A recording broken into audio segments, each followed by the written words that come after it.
بسم اللہ الرحمن الرحیم۔ السلام علیکم۔ اشفاق احمد صاحب کہتے ہیں، میں سوچتا ہوں کہ آپ لوگ بھی میری طرح کے ہی ہوں گے، کیونکہ جو کوتاہیاں خامیاں مجھ میں سر اٹھاتی ہیں، ان مشکلات سے آپ بھی گزرتے ہوں گے۔ آپ بھی تو میرے ہی بہن بھائی ہیں۔ فرق صرف یہ ہے کہ میں کئی بار اس کا اعتراف کر لیتا ہوں، کئی دفعہ نہیں کرتا، اور آپ کیونکہ معزز ارکان سوسائٹی ہیں، اس لیے چھپا کے گزر جاتے ہیں۔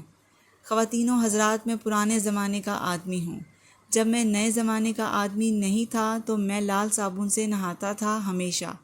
اب بھی لال صابن سے نہاتا ہوں۔ تو میری بہو جو ہے وہ بہت چڑھتی ہے، وہ شرمندہ ہوتی ہے۔ وہ کہتی ہے، ماموں یہ آپ خدا کے واسطے چھوڑیں لال صابن، نہانے کے لیے نہیں ہوتا۔ تو میں کہتا ہوں، بھائی ہم ایک زمانے سے یہی کرتے چلے آ رہے ہیں۔ وہ کہتی ہے، دیکھیں آپ کو میں اچھے والا صابن دیتی ہوں، آپ اس سے نہائیں۔ خواتین و حضرات، میں دعا کے بارے میں بات کر رہا ہوں کہ دعا کو کس طرح سے اپنایا جائے اور کس طرح سے اس کو اپنی آغوش میں لیا جائے، گرفت کو مضبوط کیا جائے۔ لیکن یہ فن ہمیں کسی نے سکھایا ہی نہیں، ہمارے بڑوں نے ٹھیک طرح سے بتایا نہیں، یہ بڑا ڈھونڈنا پڑتا ہے خود ہی۔ اب جب دعا اتنی تیزی سے مانگی بھی جاتی ہے تو پھر اس میں دوسری کوتاہی یہ پیدا ہو جاتی ہے کہ ہم اکثر و بیشتر یہ شکایت کرنے لگتے ہیں کہ بڑی دعائیں مانگی، بہت ایڑیاں رگڑیں، کچھ فائدہ نہیں ہوا، اللہ ہماری دعا تو قبول ہی نہیں کرتا۔ پہلی بات تو میں یہ سمجھ کر کہتا ہوں کہ جو دعا میری طرف سے مانگی گئی ہے وہ تو پہنچی ہی نہیں، وہ جو تار ہے کھٹ کھٹ والا وہ تو پورا گیا ہی نہیں۔ خواتین و حضرات، بعض اوقات انا بھی ہماری دعا کے راستے میں آ جاتی ہے۔ ایک دفعہ ملاح کی کشتی ایک بڑے طوفان میں گھر گئی، جو پرانے زمانے میں بادبانی کشتی لے کر چلتے تھے۔ وہ ملاح وہ بحری قزاق قسم کا آدمی تھا۔ کشتی ڈوبنے لگی، طوفان کی لپیٹ میں آ گئی تو بچے، عورتیں، آدمی چیخے مار کے رونے لگے۔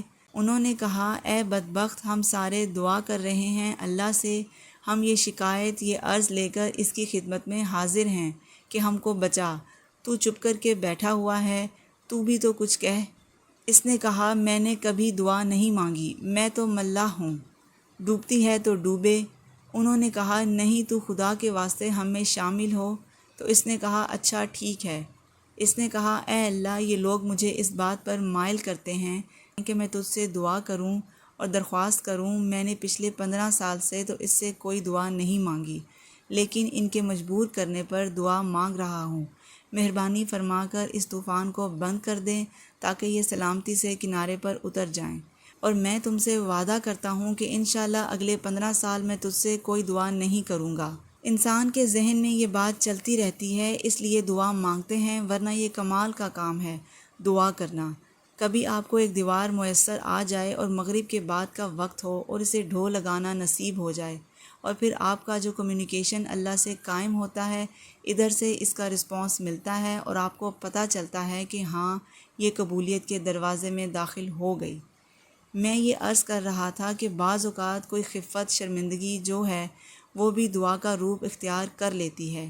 یہ چلتی رہتی ہے، جو ہی آدمی خفیف ہوا، شرمندہ ہوا، اس کی انا ٹوٹی، وہ بڑی نعمت کی گھڑی ہوتی ہے۔ پھر انسان کے وارے نیارے ہو جاتے ہیں، وہ ہدایت کے دائرے میں پورے کا پورا سما جاتا ہے۔ خواتین و حضرات، میں آپ کو اپنی شرمندگی کا ایک واقعہ سناتا ہوں۔ اس واقعے نے مجھے ہلا کے رکھ دیا۔ میرے دفتر میں ایک اکاؤنٹ آفیسر تھے، مبشر نام تھا ان کا۔ وہ کام کرتے تھے، وہ بڑا ریگولر آدمی تھا۔ وہ وقت پر آتا، دل لگا کر کام کرتا، وقت پر جاتا، اور کچھ کام اوور ٹائم کا ہو، اس نے کبھی اوور ٹائم جوائن نہیں کیا۔ وہ دل و جان کے ساتھ اور لگن کے ساتھ کام کرنے والا تھا۔ ایک دن وہ دفتر آنے کی بجائے 12:30 بجے کے قریب آیا تو میں باہر کھڑا مالی کے ساتھ کوئی بات کر رہا تھا۔ وہ گزرا، میں نے کہا، یہ آپ کے آنے کا وقت ہے؟ شاید مجھے ایسا نہیں کہنا چاہیے تھا، لیکن شاید میں تھوڑا غصے میں تھا۔ اس نے کہا، میں معافی چاہتا ہوں۔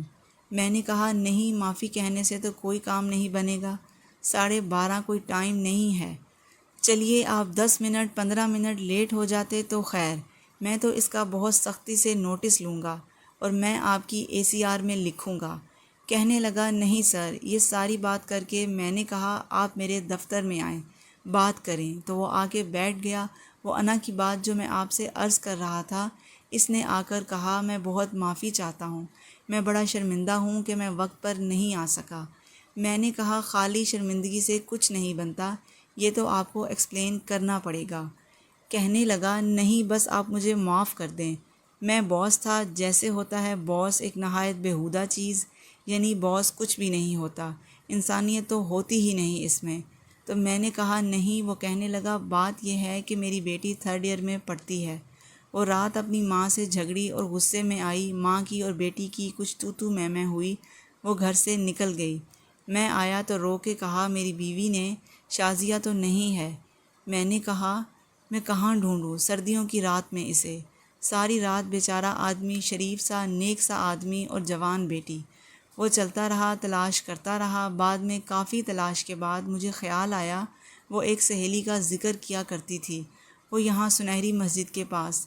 تو میں اندازے سے زور لگا کے شاید جھگڑی ہے، لڑی ہے، اللہ کرے اس کے پاس چلی گئی ہو، ورنہ زمانہ جیسا خراب ہے آپ اسے جانتے ہی ہیں، اور باپ کا جو برا حال ہوتا ہے۔ تو میں گیا اس کے گھر کا دروازہ جا کے کھٹکھٹایا، رات کے وقت 1:30 بجے، تو اس سہیلی کا والد نکلا۔ میں نے اسے ڈرتے ڈرتے پوچھا شازیہ؟ تو اس نے کہا دونوں سہیلیاں سوئی ہوئی ہیں۔ تو میں نے اللہ کا شکر ادا کیا، میں نے کہا شکر ہے یا اللہ، صبح میں اپنی بیوی کو لے کر گیا، اس کی منت خوشامد کی تو میں ذرا سا بیٹھ کے سو گیا کرسی پر ہی، تو 12:30 بجے میری آنکھ کھلی تو میں یہاں آ گیا ہوں۔ جب وہ یہ بات کہہ چکا، خواتین و حضرات اب آپ اندازہ لگا سکتے ہیں کہ میرے پاس اس کو جواب دینے کے لیے یا خفت مٹانے کے لیے کچھ نہیں تھا۔ میں اٹھا، میرا اپنا دفتر تھا، اس کے پیچھے چھوٹا کمرہ تھا، اس میں جائے نماز بچھا کر میں نے 2 رکعت نماز خفت پڑھی اور میں نے اللہ سے معافی مانگی۔ اب مجھ میں اتنی جرأت تو نہیں رہی تھی کہ میں اس سے معافی مانگتا، لیکن میں نے شرمندگی ٹالنے کے لیے یہ 2 نفل جو تھے ادا کیے، اور وہ دن اور آج کا دن اس واقعے کو 16-17 برس ہو چکے ہیں۔ اب لڑکی کی ماشاءاللہ شادی بھی ہو چکی ہے، اس کے 2 بچے بھی ہیں، ایک بیٹا اور ایک بیٹی۔ وہ اس عید پر مجھ سے ملنے بھی آئے تھے، میں نے ان کو 5-5 روپے دیے۔ بچوں نے کہا دادا اس پر دستخط کر کے تو دو۔ تو میں نے کہا بظاہر تو یہ 5 روپے کا نوٹ ہے، میں دستخط کروں تو یہ 5000 کا ہو جائے گا۔ اس نے کہا اس لیے تو کروا رہے ہیں۔ تو اس کا باپ بھی تھا، نانا بھی تھا، وہ چلے گئے۔ تو میں ابھی اتنے برس گزر جانے کے باوجود جب بھی کبھی موقع ملتا ہے، کیونکہ اس کی میں مکافات نہیں کر سکتا، جب سختی سے پیش آیا تھا تو اب بھی جب کبھی موقع ملتا ہے تو پھر 2 نفل خفت کے ضرور پڑھتا ہوں کہ مجھ سے کوتاہی ہوئی، میں ٹھیک نہیں رہ سکا۔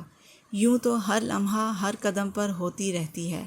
خواتین و حضرات میں جلدی سے آپ کو پروفیسر انگارتی کی ایک بات بتاتا ہوں، اور یہ راز کی بات ہے جو میں نے آج تک کسی کو نہیں بتائی، خاص طور پر آپ کے لیے دعا مانگنے کے لیے۔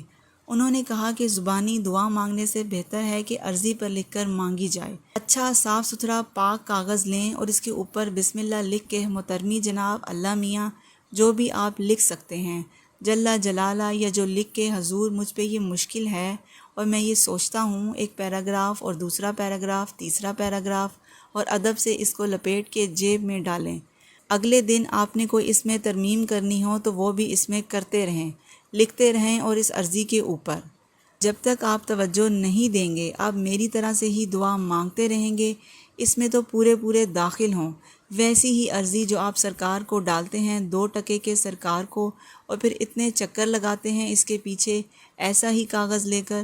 اللہ ان کا بھلا کرے، میرے پروفیسر کا انہوں نے کہا یہ لکھا کرو، تو یہ دعا کا ایک طریقہ تھا جو انہوں نے بتایا، میں آپ کی خدمت میں پیش کرتا ہوں، آپ اسے آزما کے دیکھیں، اس سے بڑا فائدہ ہوگا۔ اللہ آپ کو آسانیاں عطا فرمائے اور آسانیاں تقسیم کرنے کا شرف عطا فرمائے۔ مجھے بہت خوشی ہے آپ لوگ میری ویڈیو دیکھتے ہیں، سنتے ہیں اور سمجھتے ہیں، پسند کرتے ہیں، شیئر کرتے ہیں، اور میرے چینل کو سبسکرائب کر کے مجھے موٹیویٹ کرتے ہیں۔ جزاک اللہ۔